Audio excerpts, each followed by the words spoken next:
Good morning, all. Welcome to the Common Good podcast. Glad to have you aboard today. It is a Tuesday, March 15th. It means a couple of things. Tuesdays, we get to talk politics. Rob Myers here, Rev Wendy running for Congress is here, so we'll be talking to her about her run. But it's also March 15th, and Rob, we all know what that means. Today, I think it's today, Steve Garrett's birthday. Hey, Steve, happy birthday to you. So glad that you're a listener. Hopefully you're still a listener. Somehow Rob picked up that one of our listeners named Steve Garrett has a birthday today. Can't quite remember how, but it got noted down. So happy birthday to you, old friend Steve.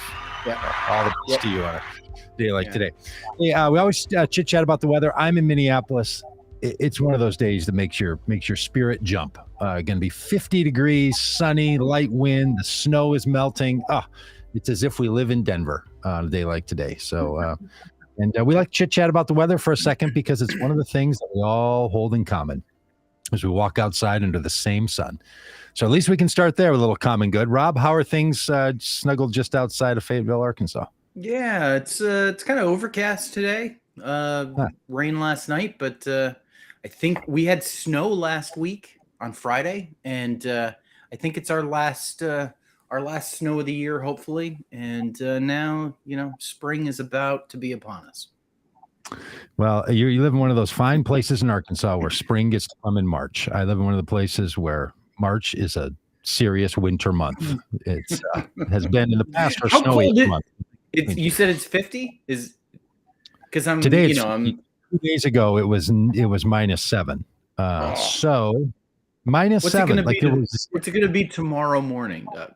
It's going to be 25 tomorrow morning. There were 0 degrees, and then they took away 7 more of the 0. It's like being in debt. It's like a bank account that has gone below balance. That's how cold it is here. Well, Reverend Wendy, you're in Washington D.C. How are things looking in the nation's capital there? Listen, we have like a winter, then a spring, then winter wanted to come back, and then fall. It's a mixed bag as far as our weather. Now today it's nice. The sun's out. It's going to be in the 60s by the time it's all said and done. But on this past Saturday, we had a snowstorm that suddenly just appeared out of nowhere. It was like a freak tundra of some sort. So you never know, what we're going to get in DC, which is kind of the theme of this city. But, hey, the weather falls in line with that. Well, Reverend Wendy, we're glad to talk to you for so many reasons. As your congressional website says, Reverend Wendy for Congress.com. You are a reverend and you're running for Congress. And nothing could fit our little theme around here of calling faith voters to the common good through politics and civic engagement like a reverend running for office. All right. So and I should note, you also are a school support staff, which is just such crucial and important work. Why, with all the important things you have going on in your life, reverending and school support staff and all the work, do you decide you want to add to that to run for Congress? And we should note, run for Congress in Washington, D.C., where whomever the representative is in Congress actually is treated sort of like a second version of a congressperson, because you don't actually get to vote on any of the votes because of how we handle a district as opposed to a state in a typical congressional district. What brings you to wanting to run for Congress? Yeah, God, why did I do that? Yes. So it's a good thing to check in on every now and again, isn't it? I ask myself that often. Quite honestly, friends, I feel like public service is a form of ministry. So let me start there.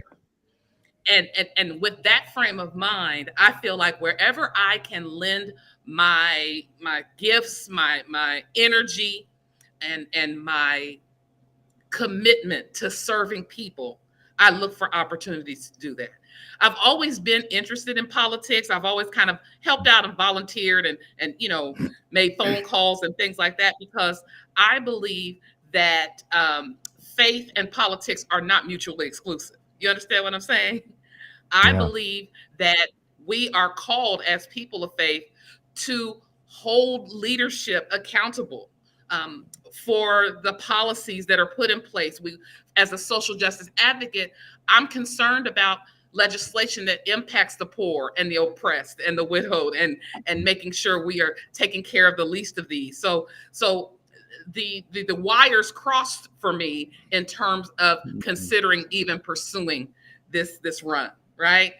But from a practical perspective, 2 years ago, I was personally afraid for our country. I was afraid for our democracy. The Trump administration was in the midst of running for re-election. I'm talking June 2020, and I'm sitting at home and I'm watching civil rights leaders like John Lewis pass away and C.T. Vivian, and I'm watching all of the work that they've done be threatened, civil rights, voting rights being rolled back. And I felt like I want to do something. I said, God, I need to do something. What can I do? How can I get involved? The church that I was pastoring at the time, Open Door Metropolitan Community Church, it had closed, unfortunately. It was an older church, and we know a lot of churches are experiencing, some trouble. So there was, attendance was down, donations were down. So we made the hard decision to have to close that ministry. So I found myself then saying, okay, God, what's my next step? And where am I feeling led and called to? And ultimately decided I wanted to take my skill set and offer it in the public domain as a candidate for Congress in D.C. And the last thing I'll say is the reason why I chose this particular role, because I thought about it. Do I really want to put my all? Do I really want to set aside my life for a season for a role that doesn't even vote? But you know what? I said, I absolutely do, because until I can use my vote, I can use my voice. I can write legislation. I can influence what's being said. I can make sure the voice of DC residents, 700,000 of us who pay taxes and don't have representation, are at that table, and that our needs are being met. And so I feel like it was a worthy fight to undertake. I felt like that my life has kind of built me for it. So here I am. Well, so great. Wendy, you're actually challenging in the Democratic primary a long-standing congresswoman, Congresswoman Eleanor Holmes Norton, and she has served in this role for a very long time.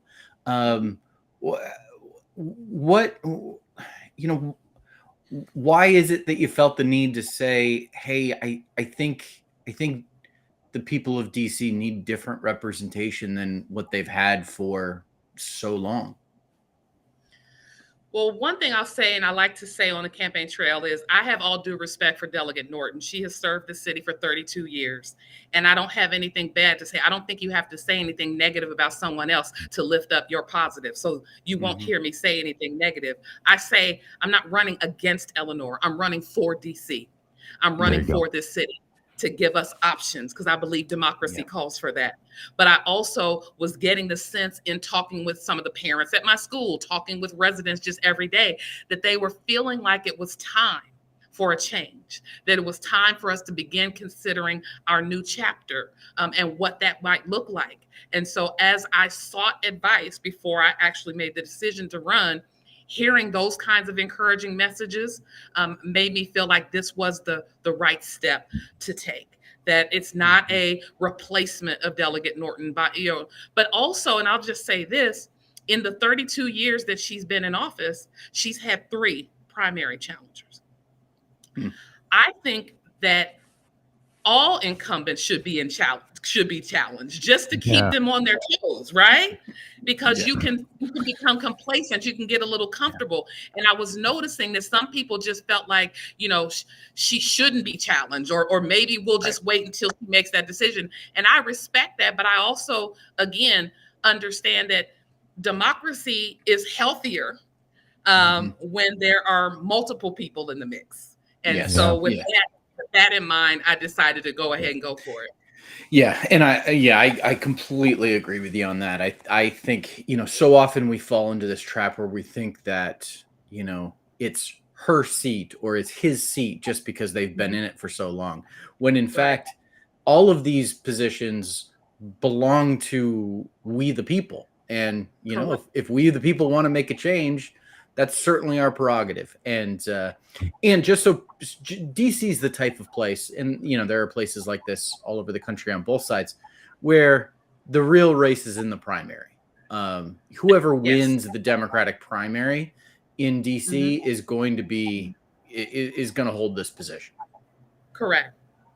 That's very true. And just to go back to something that you said, that's another thing that I say on the trail when people will say to me, "Oh, are you running for Eleanor's seat?" And I'll say, with all due respect, it's the people's seat.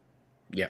That's the people's seat. I have to remind people my run has been just as much about voter inspiration as it has been about education. Some people literally forgot that that's a House seat that's up every 2 years because she's been in it so long. So they're saying, you know, they'll ask me, well, is she retiring? And I'll say, well, you know, if you retire her, I mean, you know what I'm saying? It's not, that's an elected seat. It's not an appointed seat. Yeah. So, you know, I have to help people out. Wendy, talk to us about DC statehood and, you know, if DC should be a state, like why, like how that would impact, you know, I'm in Arkansas, Doug's in Minneapolis, Minnesota. Like what, like how, do you have any sense of like it, you know, how that impacts, you know, the rest of the country, you know, whether or not DC should be a state and how all that works? What's your take on that? Well, I mean, of course, it will benefit, you know, the rest of the country because we'll be fully participatory. We'll be able to bring some of our voices and our expertise to the, you know, to the state level conversations. But before, with all due respect, before it benefiting the rest of the people, what about us? Yeah. We are 700,000 tax-paying residents. We pay more taxes than 33 states right now. We have more population than Wyoming and Vermont, who both have representation, and yet we don't. We have to wait and be beholden to the federal government to make decisions on what we feel is best for our city. So we can put our budget together. We can decide we want to do something, and then the federal government can say, no, you know what, DC doesn't need that. You know, let's go back to January 6th for a moment. If you all recall that particular day, we didn't even have the authority to summon the National Guard to come protect our citizens. We have to go through, you know, DOD and calls weren't getting through, and people didn't know who to get to sign off on getting the National Guard to protect us here in DC. A couple of weeks ago, you have a New Mexico representative who was introducing some legislation to ban critical race theory in DC public schools. Well, first and foremost, sir, critical race theory is not being taught in DC public schools. But secondly, I'm gonna need you to focus on public schools in New Mexico. You've not even set foot in a DC public school. How dare you sit over there on Capitol Hill and make decisions about a school system just because it's something to do that you've never even experienced? And so it's things like that that suggest to me that DC statehood is important for us first and foremost, but what benefits us would thereby benefit the nation. Yeah, boy, Wendy. I mean, I have so many thoughts about statehood. There's this one part of my brain that says, of course, there should be statehood representation, which would mean 2 senators. It would mean a selection of Congress people, maybe not just one non-voting delegate, but maybe 2, and maybe 2. The normalization. The other side of it, which is somebody who doesn't live in DC, I really like the idea that Washington, D.C. is this head of the location of our federal government and kind of belongs to everybody. You know, that thing where you feel like it's not Iowa versus Minnesota. It's not Arkansas compared to Louisiana, you know, the kind of possessiveness that comes in people's relationship. Right. It's that, I don't know, we kind of all own it. And I used to really struggle with those 2 competing ideas. And then some people said, well, look, you still make that. You make a portion. Maybe it's the center of it and it's sort of a donut. And there's a way where it's still this. Yeah. Would you talk a bit about that? Because I think a lot of people are real protective.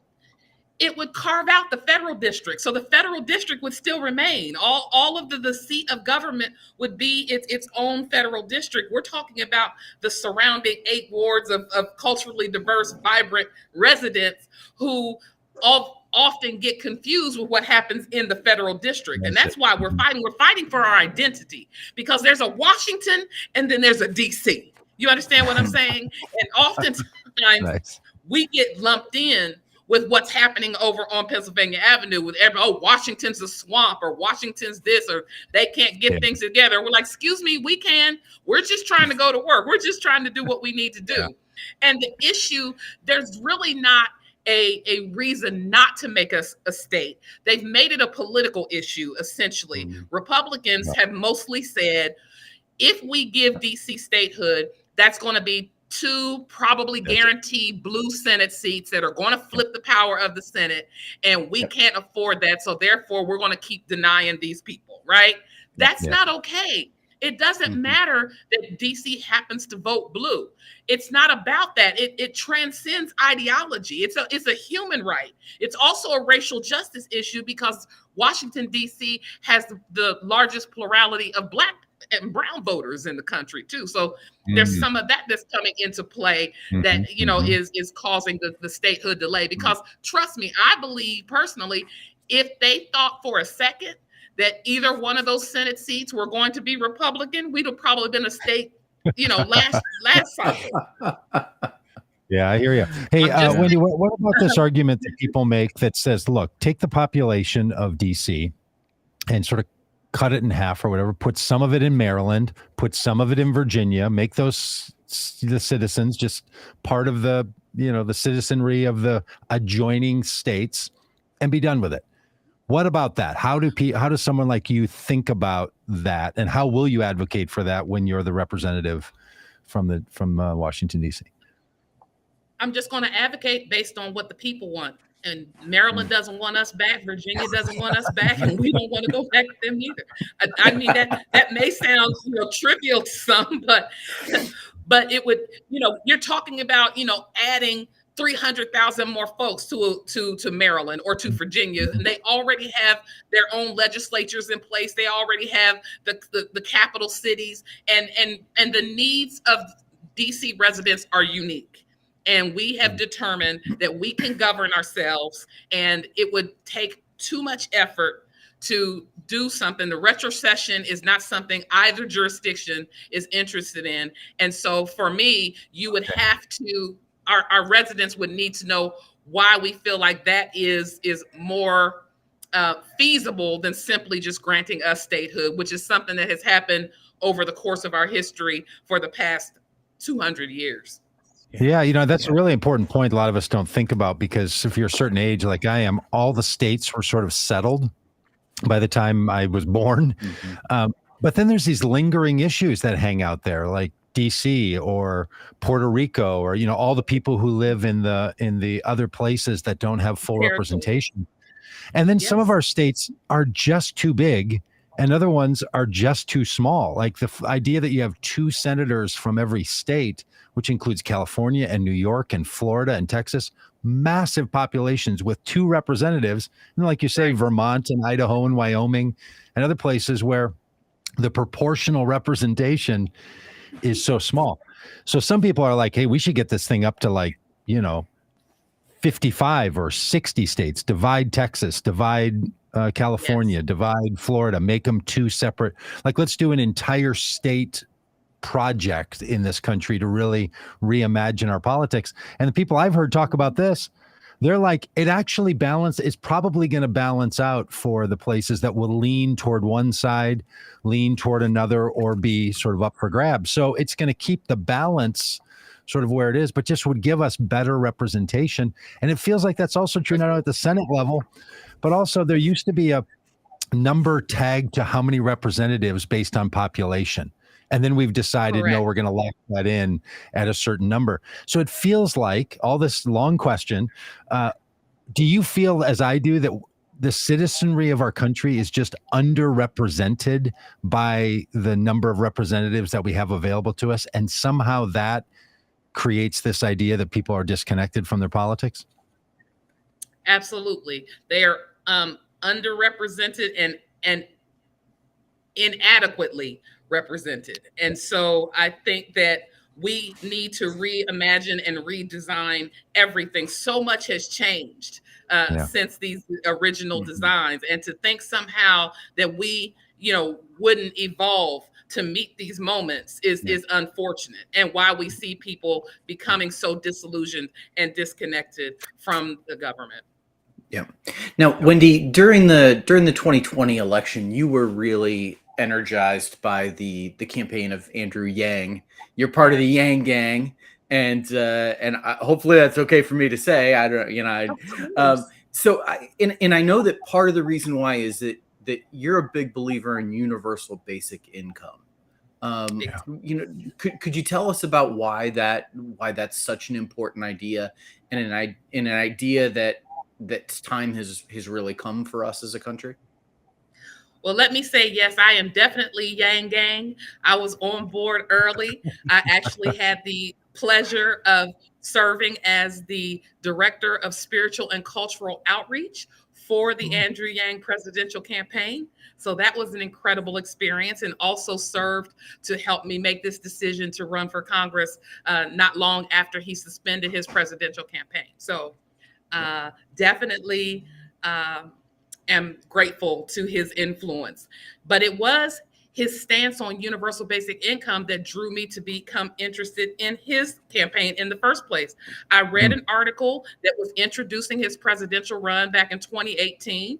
It was called "The Robots Are Coming," and it was talking about the threat of automation and how many jobs were, set to be automated away or had been automated away, and particularly across the Midwest, and how that was some of what got Trump elected. Those folks felt left out of the conversation, that nobody was paying attention to what they needed, and that we needed to be thinking about removing the middleman and bureaucracy and getting money into people's hands, direct cash payments to help them recover, to get them a lifeline. And all I could think about, I'm from Ohio originally. I don't know if you all both knew that.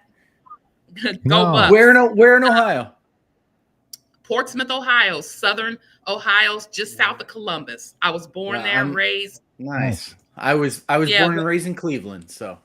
Okay, so you were at the top of the state. I was at the exact opposite bottom, but all my family is there, and my dad was born in Dayton. Everybody's there, and I came here to go to Howard University when I was 17 years old and fell in love with DC and stayed. So I consider DC my adult home.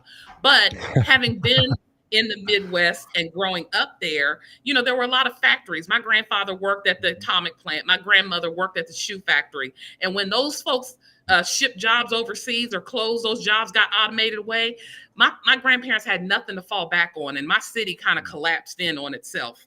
They brought in other jobs, but the pay wasn't comparable. You can't work on an assembly line job and make decent $25 an hour, which was a lot in the late 70s, or early 80s, and then expect someone to go work at Walmart. It didn't work out. And so I thought about, if my grandparents had a universal basic income, if they had a UBI that they knew that they could rely on until they could figure out what their next steps would be, I think that would have helped them feel a little bit better about their situation and other families. And when I read the principle of universal basic income and how it's $1,000 a month, unconditional, not something that you have to qualify for, that you have to be means tested and jump through a bunch of hoops to prove to people that you're worthy of receiving, I said, now this has got spiritual connotations to it. Let me read a little more deeply. And then I discovered that Martin Luther King had championed it. And matter of fact, in his book, Chaos or Community, the night before he was assassinated, he was speaking about the basic income and getting money into people's hands, a guaranteed minimum income that we needed to now start empowering people financially to have so that they could do better. So if Martin Luther King was championing it, I was like, oh, sign me up, because that sounds like looking out for the least of these and caring for the poor. And so that's why universal basic income is so incredibly important to me, not just because it has practical implications, it has spiritual ones according to who we say we are as a nation. It's not a handout, it's a help out. And we used to do that in this country. Yeah, boy, I'm a big UBI fan myself. And The historical reference to that is really important, that in the late 60s and early 70s, King was supportive of it, and so was Richard Nixon. People didn't Absolutely. know. And the argument and the alternative against, then, I don't think they call it UBI, I think they called it base minimum income, but against Guaranteed UBI, minimum base minimum income, was the alternative to that was the minimum wage, putting the demand onto businesses to pay a minimum wage. And these two ideas were in competition. Ultimately, the minimum wage won out. And now, so in the last 50 years, just the way we manage how we care for people in our society, because we have a very sophisticated and complex and hole-filled system for doing this, from food stamps to unemployment insurance to tax deductions to breaks, child tax credits, all this stuff would be so much cheaper. I've gone on and on about this in this podcast. We would save so much money by removing the system that has to manage all of that, that there would be enough money just in the management of the system. Now, those people that manage all that system would have to be cared for too, because it's a lot of employees that actually care for all that system. But when people think, could we afford it? It's not an issue of, is there enough money? The amount of money spent now on payments that go out and the administration of it is sufficient, in my reading anyway. It is sufficient for this. So it's something else. And it's based on this merit-based system where we think people should only get from the government if somehow they've earned it. But then we don't really mean that. We don't mean that about Social Security. We don't mean that about Veterans Affairs. We don't mean that about farmers being underwritten for crop. Like, we don't actually mean that. We really mean poor people shouldn't get money because they don't work hard enough. That's basically what it is. And so it's really a poverty conversation that interlaces with race and everything else. But there's enough poor white people in this country that should really be advocating for this, along with all the people of other racial communities that should be advocating for this. And I really had hoped that what the lasting consequence of Andrew Yang's run would be this conversation. So you're going to have to pick up this mantle, is what I'm saying. So when you're the representative from D.C., Reverend Wendy, we're going to really need you walking around with a federal checkbook in your hand, saying, "Let's write those checks to everybody." It would just be. I'm already ready to go. Pandemic. I'm sorry, I'm already ready to go head up a UBI caucus. We got progressive caucuses, we got the caucuses, and all that other kind of stuff. Where's the UBI caucus at? Where's the folks that are talking about what you just said? Because this is about eradicating poverty. This isn't about anything else. But if we can eradicate poverty, a whole lot of the other issues that we're experiencing in this nation will be solved overnight. It's one of the things. Look, that you can't solve everything with money. What you can solve with money are the problems created by not having enough money. So no, you can't solve every problem. It doesn't buy you love, but it does buy you a house and a car and things to eat. Like it's this craziness of the system we have just makes no sense. And there's this option that's out there, which we saw both with the earned child income tax credit, moving it up from being dispersed, at tax time to overall throughout the year. And then the basic minimum income payments that went out to nearly everybody during the pandemic. Like, if you wondered how we would ever do this, where would the money come from? How would it work? We've already done it, and we should just keep going. If we can bail out banks, we can bail out our people. Yeah. Yeah. Wendy, let me ask you this. You're a first-time candidate. What have you learned on the campaign trail? Take folks inside for like a non-career politician. Like, what's it like running for office? Like, has anything surprised you? Have you learned something? Have you I had no idea it was going to be this way? Like, give us a little window into what it's like to actually run for office as a regular person. It is intimidating. It is exciting. It is exhausting, but it is also exhilarating all at the same time. The one thing that I would recommend to anyone who is considering running for office, first and foremost, let me say, do it. If it's on your heart to do it. Part of the reason I'm running, I tell people, is because I can. But so can you. Get offline, get off Twitter and go down to your board of elections and fill out some paperwork. If you know, because there is a place for online advocacy, but we are, so quick to complain about what's not being done, not recognizing that we have the opportunity to go change it ourselves and step up if we don't feel like others are stepping up in a way that we want them to. So I commend anyone who takes this on, because it's not for the faint of heart. I'll say that. One of the things that I have learned, though, is that you need to constantly refer to your why. And that is what will keep you going. Not donations, not folks supporting you, because even in those moments, there will be times where you question, is this the right thing? Am I making the right choice here? And you have to remind yourself, why did I choose to do this in the first place? What was it I was hoping to do? What was it I was hoping to achieve? And so long as you can keep that front and center, it helps you get through those tougher times when you think that maybe you have gotten in over your head. I'm not a politician. I'm a minister. I'm a mama. I'm a new grandmama. The love of my life. The love of my life was born on May 2020 in the middle of a pandemic, May 11th, 2020. My baby grandson, Miles, he keeps me going. When I look in his eyes and his face, I think about the world I want to leave for him. And so I think that, for anybody who's thinking about it, first and foremost, determine what your why is. Look around you at what race to run, because again, there were other offices. Some people said to me, Reverend Wendy, why not mayor or city council? Why'd you go straight for, Congress? And I said, because I feel like you need to match yourself with tasks that match your strengths, not necessarily exploit your weaknesses. The mayoral and city council roles, those are more administrative, executive level. That's not my strength per se. I'm not the one to keep the police chief and the fire chief from strangling each other in a meeting. But if you want me to use my voice, I'm an advocate. I speak up on the behalf of the masses. I can talk and use my voice to speak out for the voiceless and for those who feel like they've, been forgotten in society. That was a better fit for Congress. And so also determine where you will best be suited. So a day in the life of a candidate really is about focusing in on your why, surrounding yourself with a good team, but also understanding and keeping in mind that the run should not be about you, but about the constituents and the representatives that you desire to serve.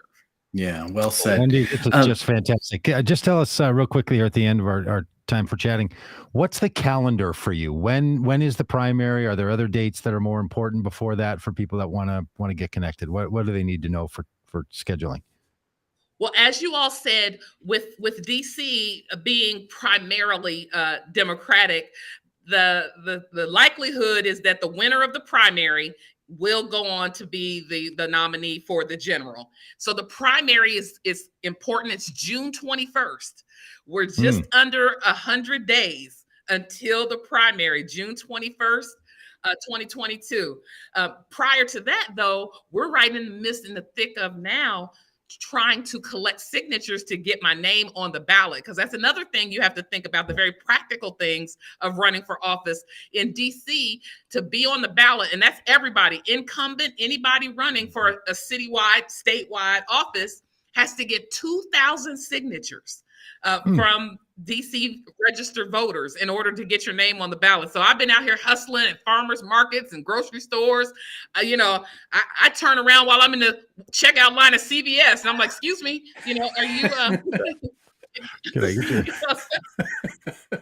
because 2,000 people are a lot. It's a lot of people. So. Yeah, it's a lot of people. And look, it's one of the great things about retail politics. You got to get out there and look someone in the eye and say, I want to serve this community in this way, and I need your help to do it. I'm just so glad that our system demands that. I wish more people had to engage in it, and we just couldn't be more proud of what you're doing, and would love to help you again. So Wendy for Congress, Reverend Wendy for Congress.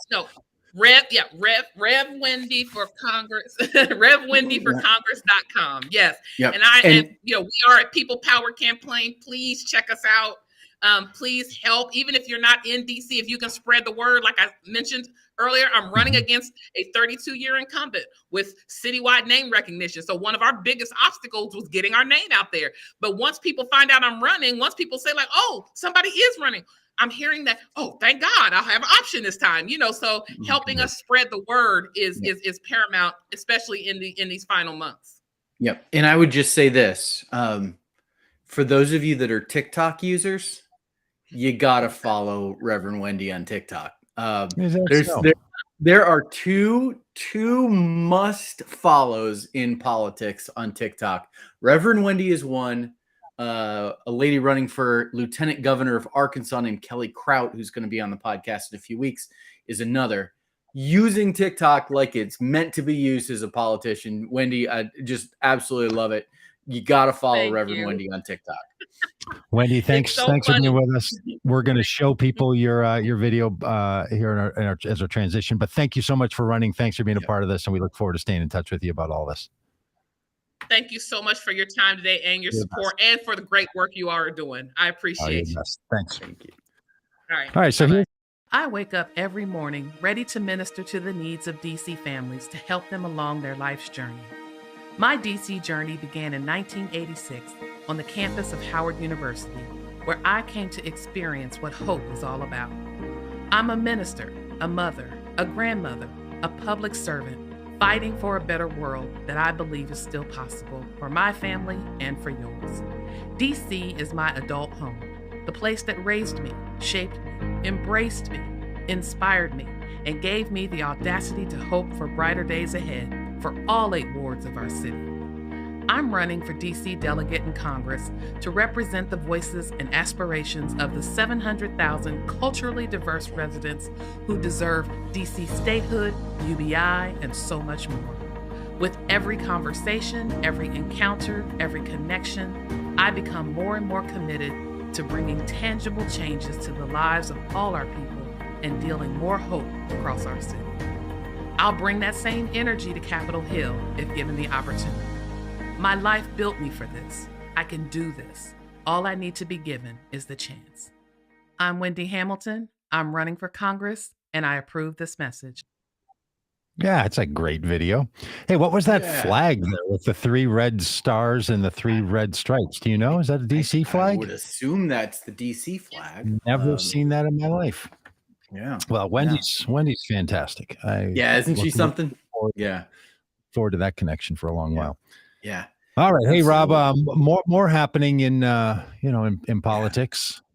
So Doug, we have a little game that we play every once in a while here on the show. It's a little game of Has Doug Seen This? And where we play a little video that you hopefully have not seen, and we watch your reaction live. Okay.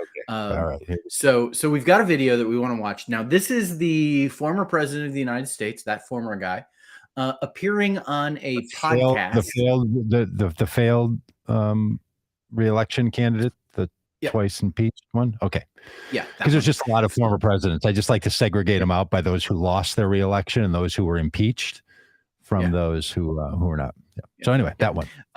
So on a podcast that is a UFC themed podcast, because certainly the former president of the United States should spend his time there. And he is he's asked everybody's little podcast. I mean, let's champion all the small who would be on that podcast. Yeah. So and then he's asked a question about the Ukraine and the war going on there, and he has a response that I really want you to see. All right. It would have never happened, and we did talk about it. I mean, he definitely wanted Ukraine, loved Ukraine. Would never have happened. What do you see happening next then? Because it seems like the tensions are high. How does this all end? Is this going to be like a long-term thing? How do you see it unfolding? Well, I said this a long time ago. If this happens, we are playing right into their hands. Green energy, the windmills, they don't work. They're too expensive. They kill all the birds. They ruin your landscapes. And yet the environmentalists love the windmills. And I've been preaching this for years. The windmills, and I had them way down, but the windmills are the most expensive energy you can have. And they don't work. And by the way, they last a period of 10 years. And by the time they start rusting and rotting all over the place, nobody ever takes them down. They just go onto the next piece of prairie or land and destroy that. It's incredible that they want, but other forms of green energy, they don't have. I mean, that is unbelievable. What do you think's going to happen in Ukraine? And then he just goes into green energy. The windmills. So it's just separating out the fact that somehow he either misheard the question or, as a lot of us believe, he has some mental deterioration going on and lost track of the question. But then his belief about windmills is just ludicrous. It's not true. Look, windmills might not be the best form, but they don't kill the birds, and they don't just rust and fall into prairies and then, oh my lands! It is great. It is just something. We just continue to say in the work that we do that the candidate matters, and so political parties are a big deal, but people will make changes because candidates are attractive to them or candidates are repulsive to them. But every time Donald Trump talks, I think he's just a condemnation of that theory. He just shows, no, it doesn't matter. You can be a total, well, as his former Secretary of State said, a total moron, his words and mine, and still have people be like, that's my guy because I like what he did. Well, the stuff he accomplished, I really love it. As if what you do and say as the president of the United States are not linked together. It is just the man. And, previous to that, he'd just gone on and on about how smart he thought Putin was by declaring parts of Ukraine independent and then moving a, quote, peacekeeping force in, and then said, we should do that on our southern border. We should invade Mexico with our military. He thought that was a good idea. I mean, it is just... The man, I just heard something. I saw people posting things about the windmills incident, and I hadn't seen that. That is unreal. I even thought there's no way he actually pivoted from what's going on in Ukraine to windmills and kills the birds, and I've stopped the windmill.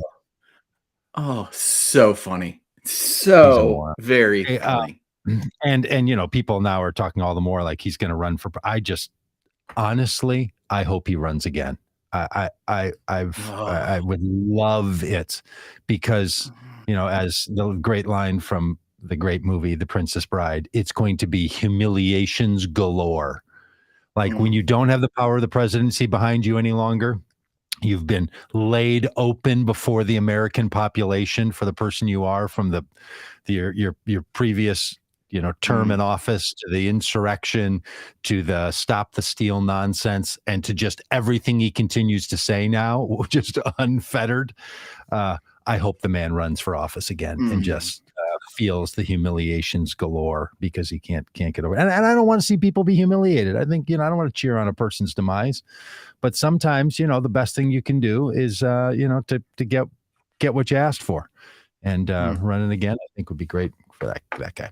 Hey, are you done on that, or do you want to make any? Yeah. Oh, no, that's good. I just wanted to get your reaction. I heard a NPR radio deal the other day, and it was hosted this segment by Sarah McCammon, who is a friend of ours and was on our Vocom Good Bus doing reporting. And has covered a lot of our work. And she's now rising in the stature at NPR. So I always listen more intently when Sarah McCammon is on.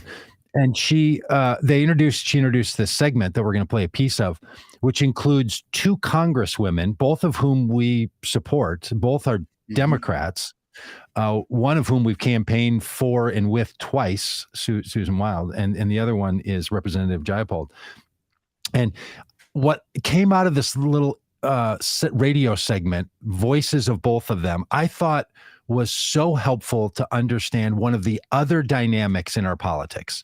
You have progressivism versus conservatism. You have republicanism versus democratism. You have structure versus unstructure. You have status quo versus new thought. Like, all of these are true forces in our politics. And there's one other one that this interview sort of brought into relief to me. And I thought, boy, this is where I think we are right now. And this is a debate inside, this one they're going to talk about is a debate inside of the Democratic caucus, but it also exists inside the Republican caucus. And it's this debate. Is our politics about getting things done, or is our politics and the reason for elections and the motivation for elections that it grabs the aspirations of people that were fighting for something that matters, regardless of getting it done? Do we hold to our principles? Do we advocate for the fight for the things that we want? And that's what voters demand. Or do we work to compromise and accomplish and not overpromise and get things done? Now, that is just all over the place, right? And people can land in these two camps irrespective of their other, political differences. I would say on the Democratic side, I'm quite happy with that debate because they both seem legitimate, and I think they both move different kinds of voters. The ones who are like, I just like the person because she gets things done, or I like the person because she advocates for the things that matter and she's in this for the long haul, right? No, she's not going to win every battle. That's not what it's about. It's about advocating. I like both of those. On the Republican side currently, that same thing exists. They're like, hey, let's compromise. Let's get things done. Let's come up with good bills. Let's just move things forward. That's what legislation is about, the get stuff done crowd. And then the other more ideological crowd, unfortunately, the things they're advocating for, I really don't want to have people advocating for those things. And, telling trans kids that they're being endangered by their parents, separating kids from their parents at the border, telling women that they don't have healthcare choices, making sure that limitations are put on how our government interacts with individuals, and then just the blatant racism and pro-Russia nonsense that comes out of that group. So you have ideologues on both sides, and you have these people who are trying to accomplish something. So, Rob, I'm interested in your response to this because I don't think you've heard this in full. But here it is. This is Democratic Representative Susan Wilde, and then Democratic Representative Jayapal, who are in this NPR radio interview or radio story that I think really capture this. So here we go. Another Democrat in a purple seat, Congresswoman Susan Wilde, skipped the conference with the president in her home state. She said it was more important to be in her district so her constituents know she's working to address the issues they care about. One of those things will be the rising cost of gasoline and other products. I need to talk about what we are doing to make sure that the shortages that we are seeing in the grocery stores and that kind of thing are being addressed. She said she can point to the bipartisan infrastructure bill and the progress coming out of COVID, but says her own party made a mistake pledging a sweeping social spending bill, which stalled out. It's always a problem when overpromises are made, and I do think that there was a problem with some things being overpromised. Congresswoman Pramila Jayapal of Washington State, who chairs the Progressive Caucus, pushed back at that. I don't understand the overpromising thing. Elections are won on people believing your vision. It's a reminder that the tension between the party's centrists and progressives, who couldn't agree on the price tag for Biden's signature legislative package, is still very real. I think it isn't that we have to be able to get every single piece of our vision done, but we do need to show that we understand the pain that people are facing, and we have to be able to show that we're working on it and we're trying to get it done. See, there it is, right? It's so clear, these two very articulate and well argued points. Yeah. Susan Wilde basically saying what I mean by progressive is that we show progress in getting things done. Representative Jayapal saying what I mean by progressive is that we, as she puts it, speak in such a way that people believe in our vision and know that we're fighting hard for these causes, even if we don't get things done. Even if we don't get everything done. We don't get everything done, yes. Yeah.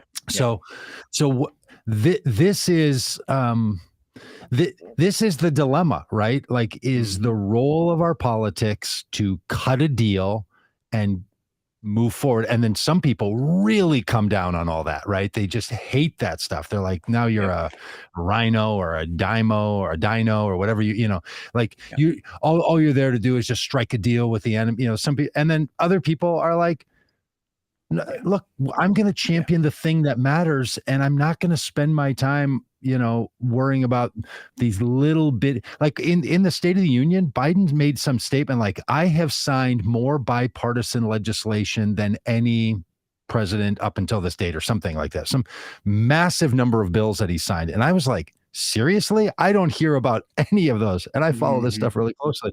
I don't hear about any of the like bipartisan accomplishment stuff that's been sort of moved along. I'm interested in your thoughts on that. Do you think that's just there's multiple constituencies and some people are motivated by one or the other? Do you think politics should be more about one than the other? Do you think it's just there's a time, it's the book of Ecclesiastes kind of response? How do you see it? Yeah. I think depending on your reaction to the word compromise will probably determine where you fall on this spectrum. If you think the word compromise is a dirty word and you're like, oh, I don't like that person's a compromiser, and that's a negative thing, that indicates where you're at. Or if you say, what we need is compromise, and like that's what, like, we don't have enough compromise, and like if you have a positive reaction to the word. So I think the way that word gets used, that's probably like the bellwether in terms of where you stand on this. I think the reality is that they're both right. They're both right, and I agree with both of them. There is that sense of voters vary. I don't think you can say, well, voters demand that we compromise, that we get stuff done, or voters demand that we stick to our principles and we fight for the big ideas, because some voters demand this and some voters demand that. And that even varies on issues too. There's some that you want big structural change in some areas and you want incremental change in other areas.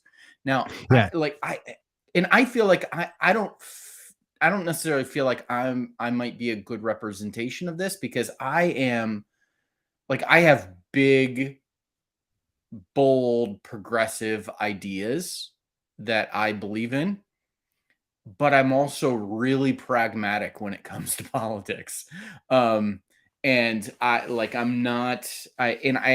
think one of the real dangers on the progressive side of things is a progressive political fundamentalism that I actually think that that's a real danger. But I think candidates who run with big, bold ideas, are the type of candidates that inspire people. I think the kind of, just be a moderate and, that's, I don't think that's the kind of candidate that inspires people. I think those that run with big, bold ideas do. But the job is one of conversation. But I think the danger that I think that the thing that a lot of progressives feel like is incremental change isn't good enough. It's, you have to fight so hard for every inch of ground that you get. Like, if we're going to fight this hard to get this inch, why, there's not that much of a difference in how hard we have to fight to get a foot. Why are we settling for an inch? You think about the fight that we had to get Obamacare, the health care marketplace. And that was, absolutely pulling teeth to get that accomplished. Well, that was it was horrible. It's a horrible thing, and it doesn't work. And most of us are absolutely frustrated, other than, the fact that we're it's really one of those things like, was the compromise worth it? Was the compromise worth it? Yeah.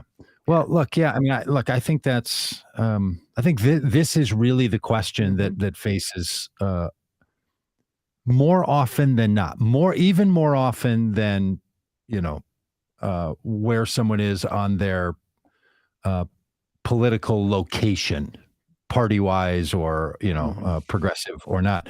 What I actually think is the great, I mean, I think the great combination is someone who has a very bold idea and is willing to compromise. What I don't like is that the people who normally want to compromise often feel and sound like people who are like, I don't really have very big ideas. What I want is just a little. I like the kind of people that like want a big bold thing and say, okay, until we get that, we're going to take this, but we're going to keep moving with that. The phrase I thought was so helpful or so enlightening in this was when Representative Jayapal said, I don't really understand this overpromising complaint. And I'm sure Representative Wilde is saying, like, you should understand that because people are really frustrated, right? And it's easy for people on both sides to look at the other one and say, hey, it's easy to be the compromiser. It's hard to hold to your values. And then the people who work on, making a deal and compromising say, it's easy to just sit over there and demand what you want and never have to put it into reality. Like, I don't understand you. Why are you taking the easy way out? This is the divide that I think Democratic Party could do very well to incorporate both of those and to talk about both of them and to show and to value both of them, to value them and say, this is what we're working out. Like, this is the thing we're doing, and start to articulate rather than make it feel like the separation that's going on inside the Democratic Party is true between the moderates and the progressives. And, this thing that's like, no, this is just the reality of what we live with. There's this great old religious teaching: without a vision, the people will perish, and without some food on the table, people will perish. So you kind of got to have both. You really do want to have this big, bold vision and get some things done along the way. But the idea that I don't understand the overpromising, or I don't understand people who want to just make promises and promises and promises about things that are never going to happen. What's that about? And they're both trying to say, I have to go home to my constituents and say, I did what you sent me there for, which is what? To get stuff done or to fight for our values? Well, no one I've ever met has said, I'll take just one of the two. Everybody says, can I get that in a combo meal with a drink? Can I include all three of those in there? And I feel like that is right, especially for the party that's in power at the federal level. This is the question. Can they motivate the base of, we need to get things done, and the base that says, I have strong values? And those two groups need to know and be in conversation with each other much, much, much more often, it seems to me. Anyway, that's my little political insight. Yeah. I really like it. Yeah, I think it's spot on. All right. Hey, if you're living in Pittsburgh, Pennsylvania, come see us on Saturday. If you're living in Columbus, Ohio, come see us on Sunday. If you're in West Michigan, see us in Grand Haven on Monday, in Grand Rapids on Tuesday, in Holland on Wednesday. If you're in South Bend, Indiana, come see us on Thursday. If you're in Madison, Wisconsin, come see us on Saturday. And if you're in Minneapolis, Minnesota, come see us a week from Sunday. We would love to see you. We're going to be traveling on the Common Good Immigration Tour, talking about what we saw and the people we met along the border, bringing some of them with us and showing portions of our documentary. And all of that, wherever you're watching this, all of that is going to come to you in those same places. We'll send some audio out for the podcast. And if you're watching live, we're going to be sharing this. Well, where in Columbus? Well, two places in Columbus, Barbara, I will tell you. In the morning, we're visiting a church, the Columbus Mennonite Church at 9:30 in the morning. And then that evening, we're at Jacob's Porch, which is over by the Jacob's Porch, Jacob's Well. Jacob's Porch. Jacob's Porch. Yeah, whole other church. Yeah. Backstory there. Not Jacob's Well? It's not. No. It's called Jacob's Porch. And we're there at 5:30. It's on the Ohio State University campus. all of this is the votecommongood.com website. All those, and there's also Facebook events. So Barbara, share this with your friends, share it around. Peggy, we know we're going to be seeing you. They're going to be spectacular events. Can't wait. Can't wait to see you. Producer Dan's going to be there. I'm going to be there. Ryerson, but not Rob. Vanessa Ryerson will be there. So people that you already know and love. Come be with your friends. And so that's going to interfere with some of our regular podcast schedule, by the way, because we're going to be coming to you in the evenings. So hang tight and look at us with a PM instead of an AM on your appointment watching. Yeah. And I'd say this too, that tomorrow evening, for those of you that are on Twitter, I am going to be on a Twitter Spaces conversation, which is like the Twitter version of Clubhouse. I don't know if you use Twitter Spaces yet, Doug. I haven't, but I'm going to get my first chance tomorrow. So those of you that are on Twitter, come check it out. I'm going to be on with the Lincoln Project, talking about Vote Common Good, as well as a Lincoln Project called The Union, that you ought to check out, that Vote Common Good is proud to be a part of. And so if you're on Twitter tomorrow evening and follow me or follow the Lincoln Project, we're going to be having a conversation about Vote Common Good and stuff that the Lincoln Project has going on. Lots of stuff happening in the common goodery of Vote Common Good. So we'll talk to you later, Gator. See ya.